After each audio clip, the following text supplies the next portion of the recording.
In this video, we're going to be talking about tips for Final Fantasy XII Zodiac Age, things that help get you started on the right foot, and growing pains that I've learned along the way that may help you out in the long run. So the very first thing we want to talk about is your party. Every tip that I've ever seen for this says to plan out your party, which, yeah, to an extent I can definitely see it. Although I would also say don't let it stress you out. Don't worry about it. I've made some pretty big mistakes with my party, but it still works out just fine. The game is balanced well enough that really you can do whatever you want. You can min-max each individual person for a party or a class that fits them better, but at the end of the day, I don't really think it matters that much. But like I said, there are a couple struggles that I've had that I think I'll mention just to make your life a little bit easier. So the first thing that I would recommend doing is make Balthier your white mage. You're going to have access to him much earlier in the game than you would, say, Penelo, which is who I made my white mage. So by using him as a white mage, you'll have him much earlier in the game, and it'll make the early game a little bit easier. With Penelo, it took a little bit longer, and I was having to go through potions an awful lot, and it was a pain. One of the other mistakes that I made was combining my white mage and my black mage into the same person. So this became a bit of an issue because, well, my white mage is pretty busy. She's got a lot of stuff to do, and she's constantly doing stuff on screen, and it doesn't really free up a lot of space in my Gambits for black mage abilities. As you can see here, I've got one. Blizega is pretty much the only thing that I really have space for her to do most of the time. And usually she doesn't even get down to that. Usually she's so busy curing people and doing all kinds of other stuff that she probably isn't even going to make it down there to do it. So it's a little frustrating. The other big downside of this is by having a white mage and black mage combined, it means that you're basically restricting her to weak armor, so she's going to be squishy the entire game. So really the only thing you can do is give her bubble so she has more HP, but beyond that, she's going to be pretty squishy. She's not going to have any good armor abilities. I think she has a little bit of heavy armor just because of a Esper that I put on her, but it's only heavy armor 7 out of 12. But beyond that, it's all going to be mystic armor, which doesn't really provide a whole lot of protection for her. Another thing you'll want to try and do is keep your party balanced, meaning don't just level up 3 people. You want to try and balance out everybody. As people get higher level, you do want to rotate them out. As you can see, Penelo is a little bit OP compared to everybody else, but she's my healer, so I keep her in the party non-stop. I'd rather have her a little bit stronger than everybody else just because she probably needs the help. But everyone else I would rotate, try and keep them around the same level. You'll be glad you did this when your party gets wiped and you have to start swapping people in and out to keep everything going so you don't end up with a game over. So now in Zodiac Age, you can move a lot quicker. If you hit L1 on your controller, it will double up the speed, and you can also quadruple it up to ×4. So you can change this in the menu, but the easiest way is to hold L1 and hit right on the D-pad to bump it up, and then hit left on the D-pad to bring it back down, and you can see the movement up here in the top right corner of the screen.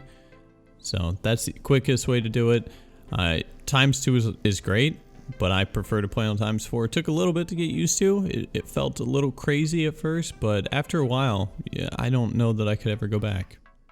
So right here is going to be 2 tips combined. Early on, you're going to learn about hunts, but there are elite hunts that you can do in the game, and you need to go to the clan Centuro to do it. And to find that, you can see where I am on the map. So if you click L3, it brings up the map, and that was the other tip, is using L3 for the map. It just makes life a little bit easier. But as you can see, it's actually right here in the clan hall. There's a little bunny looking fella. His name is Mont Blanc at the top. Go up here, and you'll talk to this little guy, and he'll start giving you elite quests or elite marks. The other thing to consider too is he obviously gives you rewards for your Espers that you've collected, but the other thing is as you finish bosses in the story mode, come back and he'll reward you with that as well. There is one other thing when it comes to the clan and the hunts. So if we go down to our clan primer, you can see at the bottom right, I'm a high guardian. That's my clan rank. As your rank goes up, you do want to check it from time to time, but as you finish certain hunts and bring them back and get them all taken care of, you do want to come down to this little area here in Robin Oster and there's going to be a single guy. It's the little icon with the pot, and he is right here. He will give you rewards based on your clan rank, and as you can see, we'll unlock some new stuff as you move further in the game. This will convert all license points earned to gil. But mostly it's the magics that are really useful. Bubble especially later on, as Bubble doubles max HP for one ally. So when you're giving that to everybody, that definitely comes in handy. So that's how you can get some of that. Alright, the next thing we want to talk about is Gambits. So in this version of the game, you can buy all Gambits pretty much immediately. Here is the Gambit store. So I'm going to just walk you through real quick some of the Gambits to consider when you get started in the game. There are some that are going to be better to buy than others. I would always buy these ones with targeted, nearest visible, any targeted by leader, targeting self, that kind of thing. Targeting self is a good one, and I will show you why when we get into some of the other Gambits. And then ultimately you're probably going to end up buying all of these, but some are more important than others. As you can see, there's quite a few that I haven't even bought yet because I haven't really felt a need to buy them. You do want to buy these faux week 2 ones here. Flying is a good one so that you can force people to use magic on flying enemies in case they don't have a weapon that can hit flying enemies. Character with low MP, things to consider there. Character with low HP, those are all faux ones. Now there are ally ones that you want to consider too. Any party leader, HP or lowest. These other ones I don't bother with. All these HP ally ones, I would get those immediately. The MP ones, not so much. I don't see a point for the high ones for me necessarily, but the low ones I do use. And then the status allies, KO, that kind of thing, just so they can use Phoenix Downs. And then the other ones I would consider self is a pretty important one to get right up front. And maybe even some of the self HP, self MP, so you can force them to heal themselves just in case. So there's a lot of them to look at. I don't buy them all, but that's just a couple to think about. So now let's talk about self and why I feel like that one's necessary. So I use the self one for two things really. One of them is Libra. Libra's pretty important. So when you have that, I use self and I always put it at the bottom, so when we're out of combat it's constantly being casted. The other one is self and charge. Charge is a good skill to get. Basically what that means is when they run low on MP, they're going to use charge, and there's a chance that it will give them back MP. There's a chance it'll also put them at 0, but I figure when they're running at 10% anyway, it's no big deal. So I always put charge self just to try and keep MP up on certain people that are going to need it. I also have self faith for Penelo because not everybody needs faith. She's the only black mage, so really I just give it to her. A couple other people have magic, but mostly it's her that's going to get it. Another one that I use is faux flying for Shades of Black, or faux HP equals 100% for Shades of Black. It depends which one. I'm a big fan of Shades of Black. Shades of Black is a free to use skill. It doesn't cost anything, and it casts a random magic attack, and it typically is something pretty good like fire, AoE, things of that nature, so it does pretty good damage and can get me out of a tight spot, or it will debuff an entire group of people, which is always nice. The other one that I use is faux HP steal. Now this one is a little bit different. Faux HP steal can be really annoying. If you have 3 people in the party that have this on, then you're not going to kill that enemy anytime soon. You're all just going to stand around stealing, and you're only going to be able to steal one time, and then the rest of the time nothing's going to happen. The game isn't smart enough to know that there's nothing to steal and to move on to the next item, so you kind of have to force it into that. One way I do that is, so if we would put this above, typically what I would do, if I can find it, so faux targeting self, and then I would just do attack after that. So basically, if the foe's not targeting Bosch, then he's gonna steal.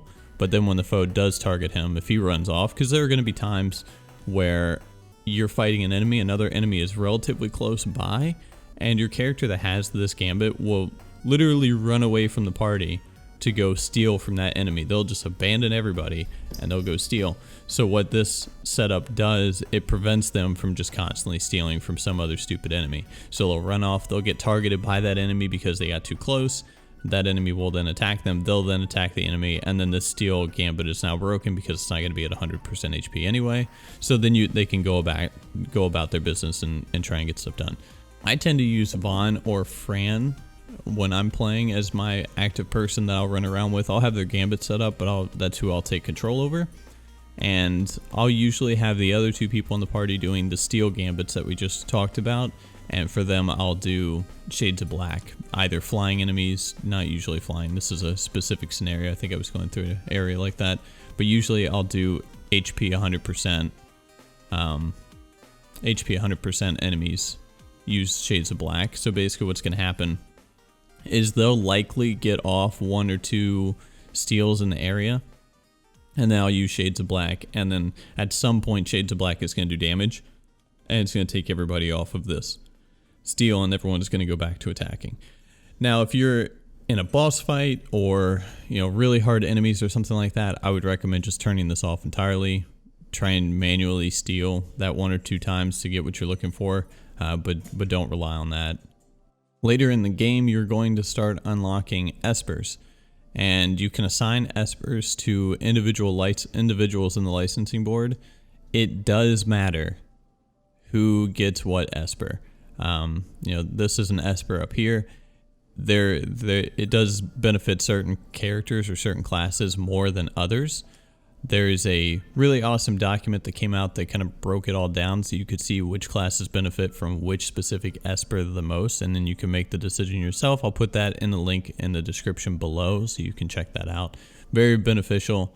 It'll really help you make good decisions so you can benefit more from the Espers that you're going to get. So let's talk about loot a little bit here. So you're going to get a lot of loot in this game. And the first thing that people tend to wonder is what can I sell? What am I allowed to sell? There's actually a loot specific tab, and you may think immediately, I can just sell everything because it's in a loot tab. And not necessarily true. There are 2 things I would stay away from selling.